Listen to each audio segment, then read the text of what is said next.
Hello বন্ধুরা, good evening. তো আজকের ব্লগটা বিকেল থেকে শুরু করছি। এখন বাজে প্রায় ওই সন্ধে 7টার কাছাকাছি। তো চলো আজকের ব্লগটা শুরু করি। আজকের ব্লগটা আশা করছি তোমাদের ভালো লাগবে। প্রত্যেক দিন তো সকাল থেকেই ব্লগ শুরু করি, তো আজকে সকাল থেকে আর কি ব্লগ শুরু করিনি। কারণ হচ্ছে কি বলো তো, শরীরটা ভালো ছিল না। আর যেহেতু বোন ওরা ছিল বাড়িতে, চলে গেছে, একটু মনটাও বেশ খারাপ খারাপ লাগছিল। তার জন্য ভাবলাম যে না, সকাল থেকে আর ব্লগটা শুরু করব না, আজকে বিকেল থেকেই শুরু করব ব্লগটা। তো এখন দেখো আমি চলে এসেছি, বিছানাটাকে একটু ঝেড়ে নিচ্ছি। দুপুরবেলায় আর কি শুয়েছিলাম, আর শোয়ার মানে ভাবলাম যে না চলো বিছানা টিছানা ঝেড়ে একটু সন্ধে টন্ধে দেওয়া যাক। আর বুঝতেই পারছো এখন তো অনেকটা ঠান্ডা কেটে গেছে, গরমের ভাব পড়ে গেছে, তবুও কিন্তু এখনও আমার ব্ল্যাঙ্কেট আমাদের খাটের মধ্যেই রাখা আছে। তো ভাবছি কিছুদিন থেকে যে ব্ল্যাঙ্কেটটাকে উঠিয়ে একটা ছোট্ট ব্ল্যাঙ্কেট আছে সেটাকে বের করব, কিন্তু আবার তোমাদের দাদাভাই বলছে যে না না, আমি এই বড় ব্ল্যাঙ্কেটটাই যদিন ঠান্ডা আছে তদিন আর কি গায়ে দেব। তো এখন মানে সকাল দিকে বা দুপুর দিকে ঠান্ডাটা লাগছে না, এখন ওই মাঝরাতে থেকে ঠান্ডাটা লাগছে। আমাদের বাড়িতে ফ্যান চলছে, কাদের কাদের বাড়িতে ফ্যান চলছে অবশ্যই কমেন্ট করে জানিও। তো আজকে দুপুরবেলায় অনেকগুলো কাপড় কেচেছিলাম, সেই কাপড় জামাগুলো এখন গুছিয়ে নিচ্ছি, একটা একটা করে গুছিয়ে নিই। আর বুঝতেই পারছো ঠান্ডার দিনের যত জামা কাপড় ছিল আর কি, সোয়েটার বলো, হাইনেক গেঞ্জি টেঞ্জি, এই সব সব তোমাদের দাদা ভাইয়ের আমার কেচে কেচে সব তুলে দিয়েছি। আর এখন আরও কিছু জামা কাপড় যেগুলো আমরা মানে কিছুদিন ঘুরতে গেলাম, এই যে যেমন ধরো গেছিলাম বিহারীনাথ মন্দির, তারপর আমাদের এখানে ঘাটুশ্যাম মন্দির, তখন তো অনেক জামা কাপড় পরে গেছি বের করে করে, সেইগুলো এখন কেচে কেচে সব গুছিয়ে রাখছি। তো ঠিক আছে, দেখো তোমরা। আর আবারও প্রত্যেক দিনের মতোই বলবো, যদি আমার ব্লগ ভিডিওগুলো তোমাদের ভালো লেগে থাকে তাহলে তোমাদেরকে কি করতে হবে বলো তো, একটা লাইক শেয়ার করে দিতে হবে। আর ভিডিওর নিচে অবশ্যই কমেন্ট করে জানাবে কেমন লাগছে, আর আমার চ্যানেলটাকে সাবস্ক্রাইব করে আমার পাশে থাকবে। ব্যাস, তোমাদের কাছ থেকে আমার এইটুকুই চাওয়া। তো এখানে দেখো এই যে নাইটিটা দেখছো তোমরা, এই নাইটিটা বেশ কিছুদিন ধরে একেবারে পরা হয়নি, মানে এখনও নতুনের মতোই নাইটিটা আছে। আর যেটা আমি পরে আছি যে নাইটিটা, সেটাও নতুন নাইটি। পয়লা বৈশাখের জন্য দুটো নাইটি কিনেছিলাম। তো মানে মনের মধ্যে একটা কথা বলল যে নতুন ড্রেসটা রাখা আছে, কখন কি হবে কোনো ঠিক নেই। তো চলো একটা রেখে দিয়ে একটা পরি। আমার না বসে বসে না বাড়িতে শুধু ওই চিন্তা হয় জানো, যে এত এত জামা কাপড় রেখেছি নতুন নতুন, কখন মরে যাব কোনো ঠিক নেই। তার থেকে ভালো এক দুটো করে পরে পরে আর কি সময়গুলো কাটাই, দিনগুলো কাটাই, তাই না? তো এখানে দেখো জামা কাপড়গুলো গোছানো হয়ে গেছে। আর আজকে বিছানা চাদরটাকে উঠিয়ে কেচেছিলাম। পাশের ঘরে ওই যে ছোট বাচ্চাটা আছে, ও আজকে আমাদের বিছানাতে না হিসু করে দিয়েছিল, তো সেজন্য ভাবলাম যে না চলো কেচে দিই। আর কাঁচা টাচা করে জামা কাপড় গুছিয়ে আজকে সকালে কি কি রান্না করেছিলাম, আজকে করেছিলাম এটা হচ্ছে ভোলা মাছ, মানে ভোলা ভেটকি মাছ, মুগ মুসুরির ডাল করেছিলাম, ভাত করেছিলাম। আর আজকে আমাদের বাড়িতে মানে এই গরমের সিজনের পটল প্রথমবার রান্না হলো। এই যে শুরু হলো পটল রান্না, মানে এখন বেশিরভাগ পটলই চলে যাবে, পটল ভাজা, পটলের তরকারি, পটলের ঝোল। তবে এখন না পটলটা ঝোল খেতে বেশ ভালো লাগবে। তো এখানে দেখো আমি রান্না বান্না তোমাদের সঙ্গে শেয়ার করলাম, যে সব রান্না আছে আর রান্না করব না রাতের। তো বেরিয়ে পড়েছি দুইজনে মিলে বাজারে, কিছু জিনিস নিতে হবে। এই যেমন ধরো জামা কাপড়ের ক্লিপগুলো, মেলার জামা কাপড় মেলার ক্লিপ, একটা ব্রাশ নিতে হবে, ঘর মোছার যে লাঠিটা থাকে ওইটা নিতে হবে।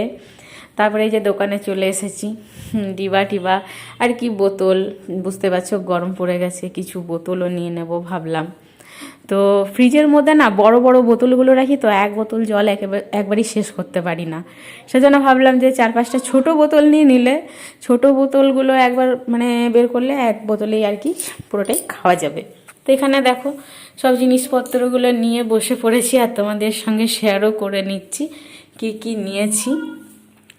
দেখবে বন্ধুরা, নিজের জিনিস কিন্তু নিজেরই হয়, তাই না? এই যে যেমন ধরো কাপড় কাচার ব্রাশটা কিছুদিন থেকে আর কি এর ওর নিয়ে নিয়ে ইউজ করছিলাম, যেহেতু আমি বাড়ি বুঝতেই পারছো, যার কাছে চাইছি ইচ্ছে না থাকলেও কিন্তু সে আমাকে দিচ্ছে, ঠিক আছে? কিন্তু আর আমি তো একটু কমই বাজারে বেরোই, তোমরা তো সেটা জানোই, তোমাদের দাদা ভাইয়ের সঙ্গেই আর কি বাজারে যাই, আবার ওর সঙ্গেই বাড়ি চলে আসি। তো সেজন্য আর কি আনাও হচ্ছিল না। তবে যাই হোক, নিয়ে এসেছি নিজের জিনিস, নিজের মতো ব্যবহার করতে পারবো। আর আমরা ছোট বাথরুমটা ইউজ করি, সেজন্য আর কি সাবান কেস একটা নিয়ে নিয়েছি দেওয়ালে টাঙানোর জন্য। আর জানো, একটা কাণ্ড হয়ে গেছে, বাজারে যখন গেছি তখন আলু পেঁয়াজ নিয়েছি, আদা রসুন এসবও নিয়েছি, কাঁচা লঙ্কা। আর সবজি তো তোমরা দেখেছো, আমাদের পাড়াতে আর কি একটা দাদা আসে সবজি বিক্রি করতে, ওর কাছ থেকে সবজি নিই আর মাসের মধ্যে টাকা দিই, ঠিক আছে? তো যাই হোক, ও বলছে যে আজকে চিকেন নাও। আমি বললাম যে রান্না বান্না তো সব করাই আছে, তাও তুমি চিকেন নিতে বলছো কেন? দেখলে না সব রান্না বান্না করা আছে। তো বলছে যখন বাজারে এসেছি তখন একটু চিকেন নিয়ে নাও, চিকেনটা খেতে বেশ ইচ্ছে করছে। তো দেখো, বরের যখন ইচ্ছে করছে তখন আর কি বলবো বলো। আর কয়েকদিন থেকেই আর কি ফ্রিজে যখন আমি আদা রসুন বাটাটা বের করতে গেলাম, দেখলাম যে একটুখানি কুমড়ো আছে।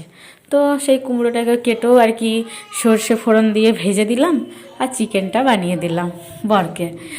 বরের পছন্দের খাবার। তো আমার বর আর কি রাতের বেলায় চিকেন খেতে বেশ ভালোই বাসে, জানো? তো সেজন্য ভাবলাম যে না, চলো যখন বলছে তখন নিয়েই যাই বাবা। আবার অত রাত্রে এসে আবার রান্না বান্না, বুঝতেই পারছো, যেহেতু ফ্রিজটা আছে সেহেতু একটু তো মানে আমাদের কষ্ট হয় না, যেহেতু আদা রসুন পেস্ট করে রেখে দিই, তারপর মানে পেঁয়াজ টমেটো কাঁচা লঙ্কা এগুলো আমি পেস্ট করে আর কি।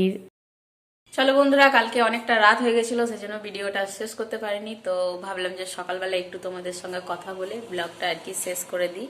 তো কালকে গেছিলাম বাজারে, বুঝেছো তো? তো বাজারে গেছিলাম, বাজার থেকে কয়েকটা জিনিসপত্র নিয়ে এসেছি, সেগুলো তো তোমাদেরকে দেখালামই আমি। আর কি বলো তো, দুটো চুটকি নিয়ে এসেছি। এর আগের বারে যখন দুটো চুটকি এনেছিলাম, সেই চুটকিগুলো পড়তে গিয়ে ভেঙে গেছে।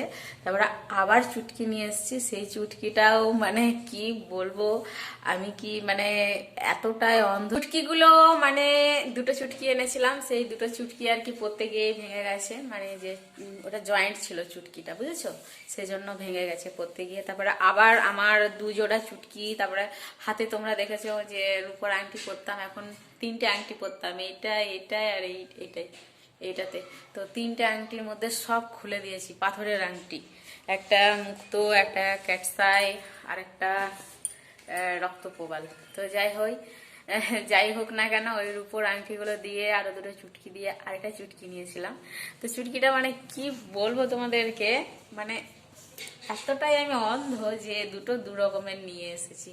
তো সেই জন্য আর কি ভাবলাম যে না, চলো ওইটাকেও আবার চেঞ্জ করাতে হবে।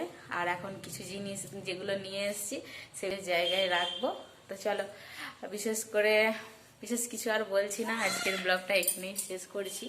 কালকে ভেবেছিলাম রাতের বেলায় শেষ করব ব্লগটা, কিন্তু খাওয়া দাওয়ার পর শরীরটা আর ভালো লাগছিল না, সেজন্য আর কি শুয়ে পড়েছিলাম। আর শুয়ে পড়েছি তো আর তোমরা দাদাভাই লাইট অন করলো না, সেজন্য আর কিছু বলাও হলো না। ঠিক আছে, চলো টাটা।